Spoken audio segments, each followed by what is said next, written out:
Kualitas bahannya sih nggak bohong, gue sih suka itu sama Uniqlo. Kardigan Uniqlo gue dari 2014, 2015 sampai sekarang masih oke banget. Wow, dari 2014 sampai 2015 sampai sekarang masih oke banget. Itu dari gue kelas 1 SMP cuy, 2014, 2015. Next.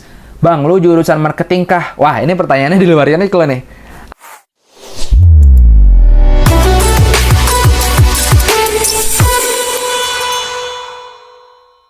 Halo founders, welcome back again to my channels di Abduh Sudaisi Channels. Dimana di segmen kali ini kita akan ngebahas seputar brand-brand, strategi bisnisnya, perjalanan brandnya dari kecil sampai gimana caranya untuk mereka bisa jadi brand yang besar dan juga terkenal. Tapi di segmen kali ini gue bakal bahas brand yang mungkin kalian familiar dan sering dengar. Cluenya kualitasnya bagus, cuttingannya bagus, produknya tuh baju-bajunya nggak gerah. Ya pastinya brand baju lah ya. Terus juga enak dipakai, banyak orang yang suka, bisa untuk semua umur. Pokoknya the best deh. Kira-kira apa? Apalagi kalau bukan Uniqlo. Oke guys, ngomong-ngomong tentang Uniqlo, pasti kalian punya experience sendiri berbelanja di Uniqlo, bertransaksi di Uniqlo, terus juga milih-milih baju, check out baju, beli baju langsung di offline store-nya, atau kayak gimana experience kalian.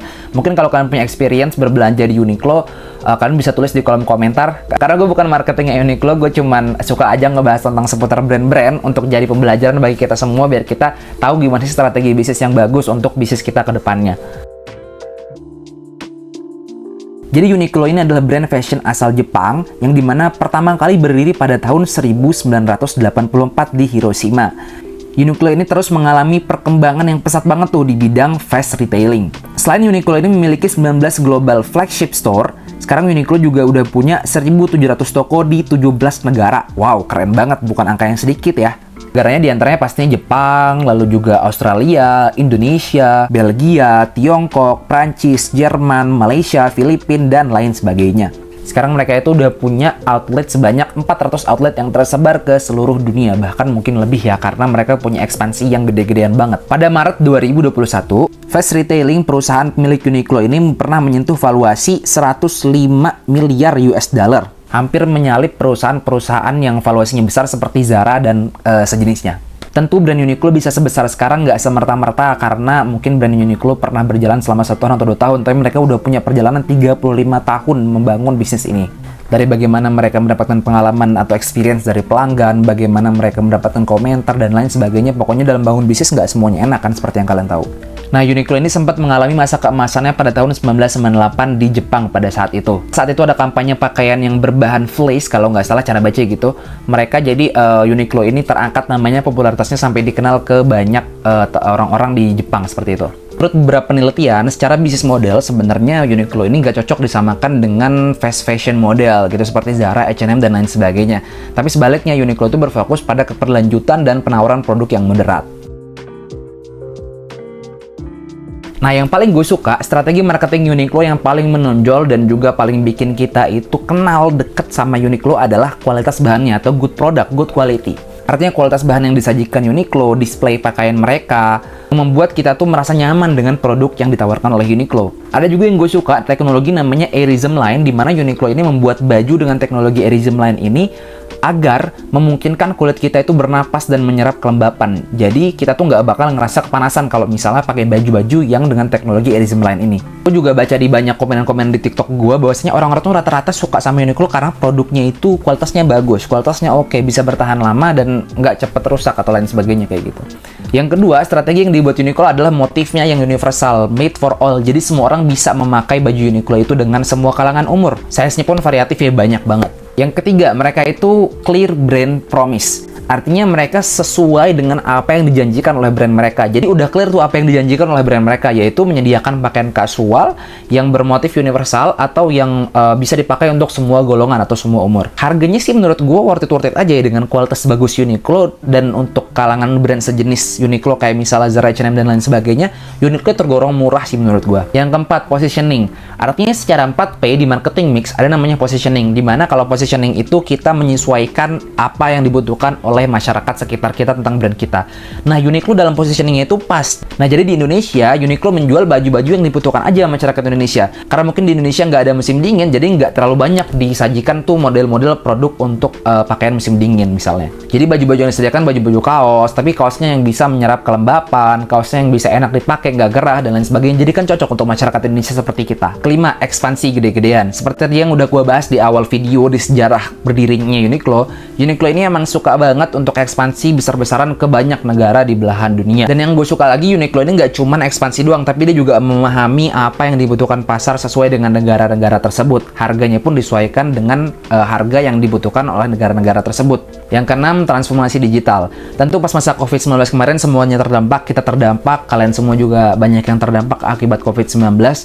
Uniqlo pun tetap bertransformasi untuk membuat aplikasi-aplikasi digital yang bisa memudahkan kita nih sebagai pelanggan, sebagai pembeli untuk bisa mengakses bagaimana cara kita bertransaksi di Uniqlo. Mungkin kalau sejenis diskon dan lain sebagainya, kalau misalnya pakai app itu mungkin biasa ya, semua brand juga menerapkan hal itu, tapi Uniqlo tetap gerak cepat lah istilahnya untuk bertransformasi digital, jadi nggak cuma jualan offline store doang, jadi pas pandemi juga tetap bisa diakses secara online melalui aplikasi yang mobile friendly.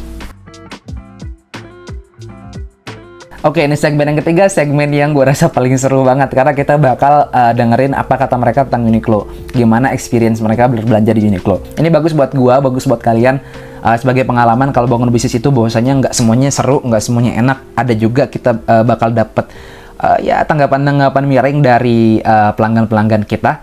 Tapi kita bakal kupas lengkapnya. Oke, yang pertama, Uniqlo emang the best sih soal pakaian basic tapi nyaman dan keren. Agak mahal tapi sesuai sama kualitas. Ya gue ngerasa gitu juga sih. Uniqlo itu emang agak mahal tapi kan dengan produk yang kayak gitu, kualitas sebagus itu, tadi dengan teknologi Airism Line kita udah bisa dapat produk sebagus Uniqlo, itu udah worth it sih menurut gue. Next, kedua, terus sizingnya banyak dari kecil sampai besar bisa. Hihi, sayang Uniqlo banyak-banyak. Oke, ya benar. Tadi yang udah kita bahas, jadi Uniqlo itu made for all. Artinya Uniqlo itu punya size dari anak kecil sampai orang dewasa, orang tua, dan lain sebagainya. Jadi semua bisa pakai produk-produknya Uniqlo. Sizingnya, ukurannya juga dibuat banyak, dibuat beragam, variatif, dan cocok deh buat kita semuanya.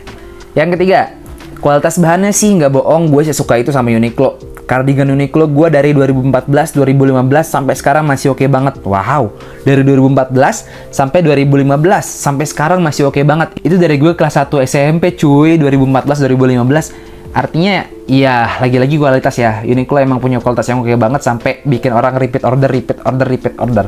Artinya good product bikin repeat order. Selanjutnya, t-shirt Uniqlo juara sih. Uniqlo set pakaian dinginnya juara sih, tapi ya nggak kepake buat di Indonesia. Wak. Bener. Ya siapa juga yang memakai pakaian-pakaian dingin ya kan di Indonesia dengan cuaca yang panas banget kayak gini. Jadi kita beli pakaian-pakaian kaos, kayak gue sukanya beli kaos di Uniqlo sama paling kemeja-kemeja flanel dan lain sebagainya. Next, Bang, lu jurusan marketing kah? Wah, ini pertanyaannya di luar Uniqlo nih. Gue jurusan administrasi bisnis, tapi gue doyan bahas marketing lah di TikTok dan di YouTube, di Instagram dan sosial media lainnya. Karena bahas marketing itu seru banget dan teman-teman juga banyak yang antusias ya kalau gue bahas tentang marketing gitu. Jadi gue bahas marketing. Next, punya celana Uniqlo GU, Pak, beli pas opening Uniqlo pertama di TA Taman Anggrek. Sampai sekarang udah punya, masih awet. GU apa ya gue nggak ngerti. Mungkin teman-teman bisa tulis di komentar, sorry. Next. Masa sih aku cepat kucel kalau beli Uniqlo? Tuh kan, pasti ada yang ngerasa beda ya tentang produk Uniqlo ini. Ada yang merasa kucel, ada yang ngerasa bahannya bagus dan lain sebagainya. Tapi no worries sih, ini mungkin bisa evaluasi buat brand ke depannya. Anda marketing Uniqlo? Wah, bukan. Saya bukan marketing Uniqlo, saya hanya suka membahas tentang brand-brand Uniqlo, tentang brand-brand. Pokoknya seputar brand-brand deh, ngebahas strategi marketingnya dan lain sebagainya. Tapi ini seru, ikutin terus.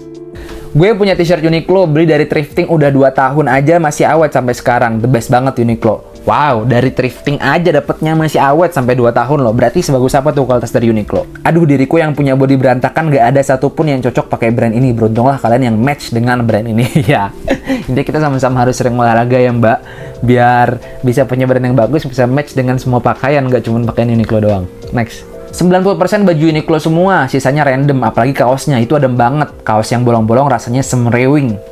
Oh, jadi kaosnya kayak bolong-bolong, saking semriwingnya tuh pakai kaos Uniqlo. Sama sih, gue juga koleksi kaos Uniqlo rata-rata ya, karena gue suka sama bahannya jadi awet. Jadi gue nggak akan beli kaos-kaos oblong lagi. Karena kan gue sukanya pakai kaos polos biasa, jadi gue beli di Uniqlo, jadi sekali beli bisa buat 2-3 tahun lah.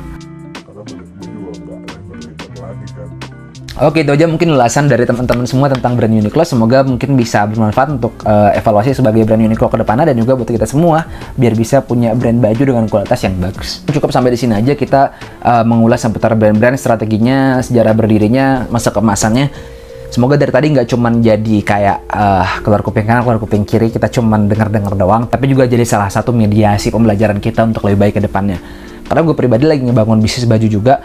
Gue mohon doanya buat teman-teman semuanya. Semoga kita bisa sama-sama sukses dalam bisnis yang kita bangun sekarang. Semoga teman-teman yang lagi kerja makin semangat kerjanya, teman-teman yang lagi bangun bisnis makin semangat bangun bisnisnya. Semoga bisa membanggakan kedua orang tua, bisa membantu ekonomi keluarganya, bisa membantu orang-orang sekitar, bermanfaat untuk semuanya, itu yang paling penting. So, buat teman-teman semuanya yang suka sama video ini, jangan lupa like, comment, share, dan juga subscribe. Kita akan ketemu di segmentasi yang selanjutnya. So, bye-bye. See you guys in the next video.